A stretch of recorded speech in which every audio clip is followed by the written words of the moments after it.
Welcome to the Mischief. I'm Valen, and this is Astral Sorcery. Today I'm going to be teaching you all about rituals and how you can use them to, well, do a whole slew of really amazing things. So, first thing you're going to need to do, obviously, open up your book.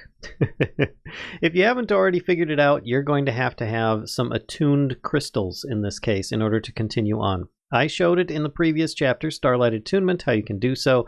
Essentially, you make a Starlight Attunement altar, and then you toss a crystal in there of your choice, and then you can use that in a ritual pedestal. Ritual pedestal is made with a simple design. It also has a little bit of a setup that you're going to need to create, and I have that here before us, as you can see. Now, the other thing it's going to need is going to need light. Starlight, specifically targeted at it. Now in this case, I haven't had the ability to create any collector crystals because I have not gone to the next chapter. So if you want to, you can still use light from like one of these altar setups that are out in the world, whether it be in a desert or out in the high hills and snowy mountains areas, and you can just use some lenses to refract the light onto it. If you have an attuned crystal, now in this case, I've got some regular rock crystals. I have not attuned them. You can just use some really basic ones if you so desire. But what I'm going to do is I'm going to grab one of these, a Discidia crystal. Yep, size, purity, collection rate. This is just a random one that's automatically attuned. I grabbed it from the creative menu, and I can put it in here, and you can see it will give an effect. Without this light, if I were to have this linking over here instead, it's not going to give off quite the same effect as it would normally. So let me take that out, put that in, and you can see it's here. And I currently have an effect from a different shrine nearby, but not this one. You can just right-click to take this out, and it'll stop the ritual itself, put it back in, and it will continue on.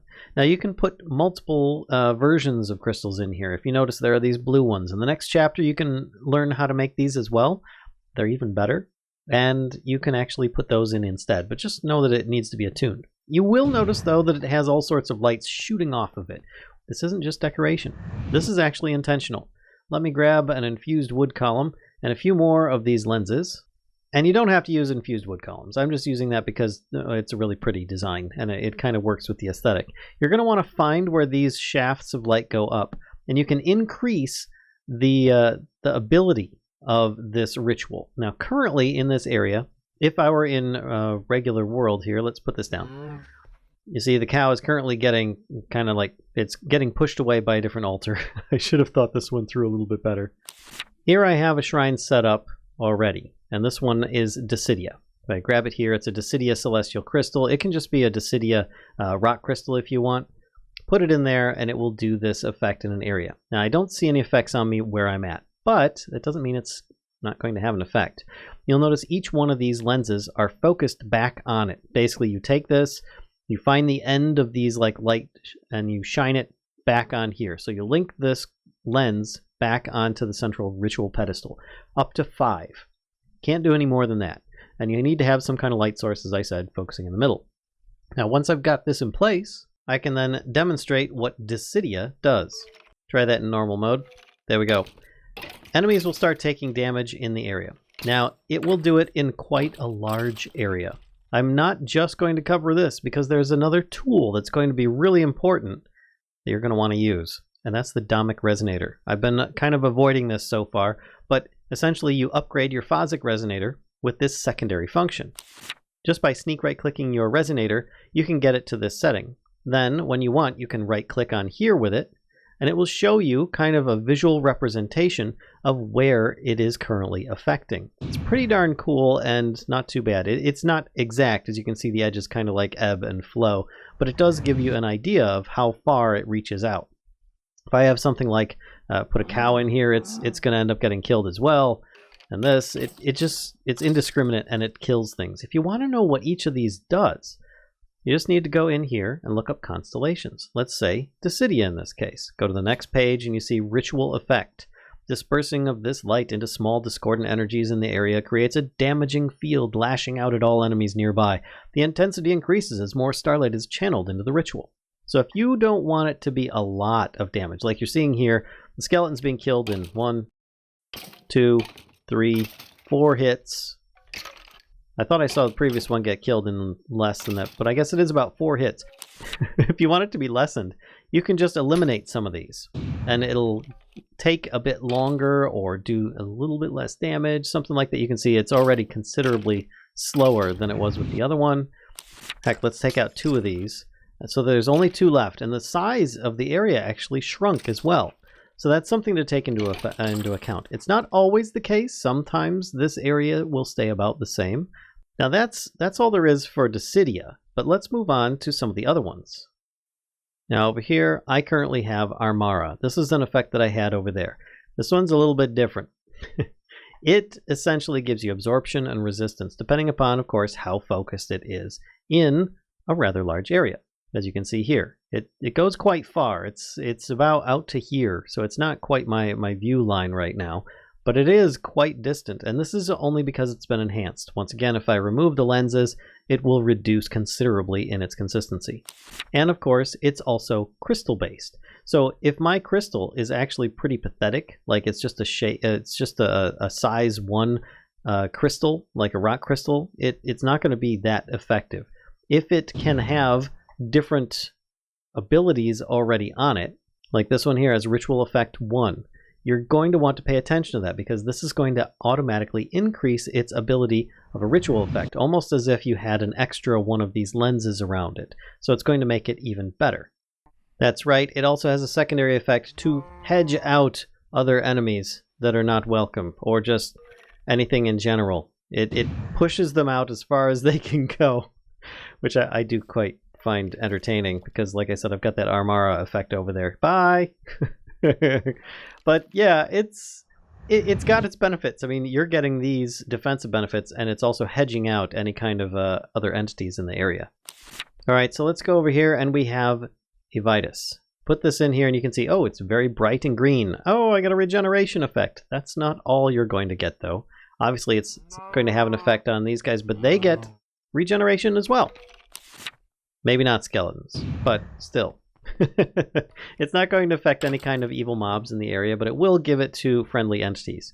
So if I were to grab some seeds here, plant these down, another effect that this Aevitas is going to give is that it will give slowly in an area, obviously in this big of an area for the one that I have currently in effect. It's going to give kind of a growth bonus as well. I mean, I just have some light, I've got some water under here, and it's not going to be like magically amazing super speed or anything, but once again, it will definitely enhance crop growth in an area, so there's no harm in having this nearby. Now here we have Vicio, and it actually has a great effect. If I change my mode, there we go, I'm now in survival mode, I have flight. For quite a distance, no less. Let's see just how far. Look at this! I have flight in a very long range around base. It's amazing. So these are kind of like beacon effects, really, and they can really be strong, as you can see here. This is excellent for building in your base area and whatnot. It's not going to let you do it everywhere in the world, and in fact, if you get close to this edge, it'll probably start fading, and then once you get back into it, you can then fly back. So if you get too far away from this, you might want to be a little more cautious about it. But again, this is definitely a good reason to have a Domic Resonator, is so that you can find out where your boundaries are rather than kind of guessing, because you're not going to end up with super powerful crystals to start with unless you've created them and designed them to do so. Alright, so let's go into the last one of these. This one's a bit more dangerous, and I highly recommend that you don't use it unless you've already figured out how to use ritual anchors, which will be covered in a future chapter. For now, though, let's explore Evorsio. Evorsio is very scary, so don't put this near anything that you value, because it's going to start mining in an area. You probably notice that it's already starting to work around here, and it's kicking everything out above it. It should leave the things alone on the platform in general, but it is going to mine around in kind of a spheroid of an area. Now, if you want to know, as before, how big of an area, there you go. It's going to end up getting pretty far out there. So you could feasibly transport this entire thing all around each time to mine out an entire area, or you can create one of those anchors up there and then use those, which, if you're not familiar with what they do, it will allow you to transmit a ritual effect through an anchor to another one in a different location. But that's for another video. So now that you know enough about, well, everything that there is to know about Astral Sorcery, okay, maybe not. Maybe just, you know, some of the scary stuff today. Or at least really cool things, because some of them give you flight. This one will mine things for you. Other ones will give you defense. Oh, there's just so many more options that you can potentially do. This is just early game still for Astral Sorcery of what you could possibly get into. The edge here is kind of being worn away as I'm talking to you. But in the future, we'll be covering how you can make your own collector crystals, as well as a whole bunch of other stuff in the next chapter. So be sure to give a like, comment, subscribe. I'll see you guys all next time before I end up running out of space. Bye!